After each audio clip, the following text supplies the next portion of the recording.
What were some of the takeaways you had in terms of how carriers should get started with trying to apply AI to some of these challenges? Yeah, I think there were a couple of, let's say, ingredients in the equation.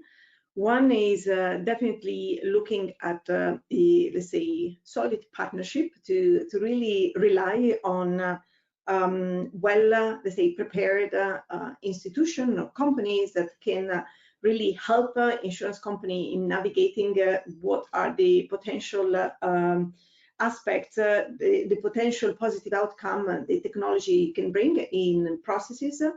And it also, of course, we spent also quite a lot of time, of course, really looking at use cases and making sure that how those use cases are built, on the right, let's say, infrastructure with the right set of application and making them available. So we,